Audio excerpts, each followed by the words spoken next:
संसार में देखो तो परेशान, परमार्थ की तरफ देखो तो हम परेशान हो। ये हमारा आदत स्वभाव बन गया परेशान होना। थोड़ा सा धैर्यवान बनो, गंभीर बनो। कोई भारी से भारी विपत्ति में परेशानी स्वीकार करके विपत्ति से थोड़ी निकला है। सुलझो, ठीक है विपत्ति आई, समस्या आई, इसका समाधान होगा।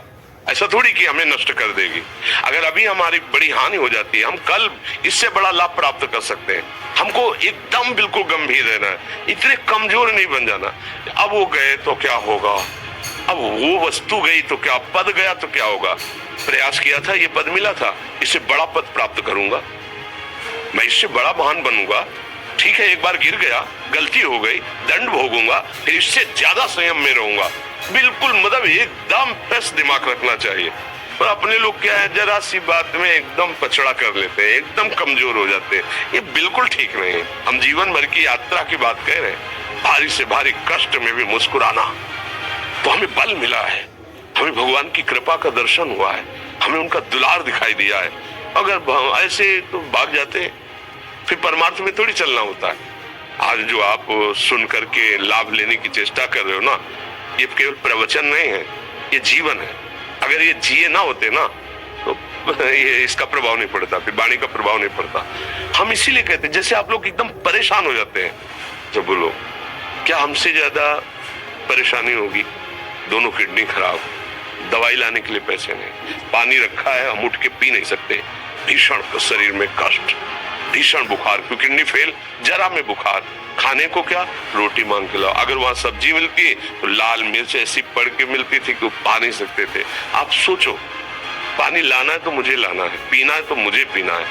अगर मैं हारता तो कहां पहुंच जाता, क्या स्थिति होती? नहीं, मरना है, पर कदम पीछे। कोई दिन ऐसा नहीं जिस दिन सेवा ना की हो, जिस दिन सेवा ना गए हो। गुरु जी की सेवा में जाना है, पहले अपने को स्वस्थ साबित करना है, नहीं वो सेवा नहीं लेंगे। तुम बीमार हो, तुम कष्ट में, वैसे उनकी दृष्टि बड़ी शांत है। उनकी सेवा की, आके लेट गए, फिर हिम्मत की, अपनी श्री जी की सेवा की। मधुकरी नहीं गए, 3-3, 4-4 दिन भोजन नहीं गए, पर सेवा नहीं छोड़ा, दिनचर्या नहीं छोड़ी। और उसका प्रधान कारण संयम, ब्रह्मचर्य, भगवत आश्रय, नाम जप, कभी हारने नहीं दिया।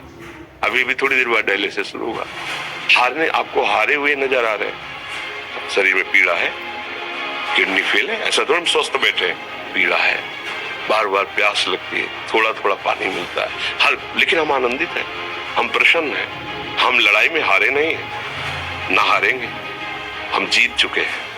हम अपने मालिक के भरोसे में अपना सब बात, तो वो ये हम अपनी बड़ाई नहीं बता रहे, हम आपको बता रहे समस्या। सोचो तुम्हारे पास तो माँ है, भाई है, बहन है, परिवार है, कोई ना कोई तो है ना। मेरा किसी ने कभी जीवन में ध्यान भी नहीं दिया, क्यों? बचपन से बाबा जी बन गए, किसी से प्यार नहीं, किसी से संबंध नहीं, कोई जानकारी नहीं, हम कहाँ हैं, वो कहाँ, किसी से कोई मतलब नहीं। अच्छा, जवान साधु कौन श्रद्धा करे? कभी गांव जाने की हिम्मत नहीं पड़ती कि रोटी मांग ले, पता नहीं लोग क्या सोचेंगे, क्या भावना कर ले। हम दरवाजे पे खड़े हैं, क्या कैसी भाव, जो हमारे सामने आकाश वृत्ति से आया यौवन अवस्था में, वही पाया, अन्यथा भूखे रह गए। जब हम हर समय अपने को विवेक के द्वारा सावधान रखे तो हम कभी निराश नहीं हुए, कभी उदास नहीं हुए, कभी ऐसा नहीं लगा कि यार हम दुखी, कभी नहीं लगा। उसी का फल है कि उस सुख का संकेत मिल गया जहां दुख की निशानी भी नहीं है, वही उसी के बच्चे को। हम सब उसी धातु से बने हुए हैं।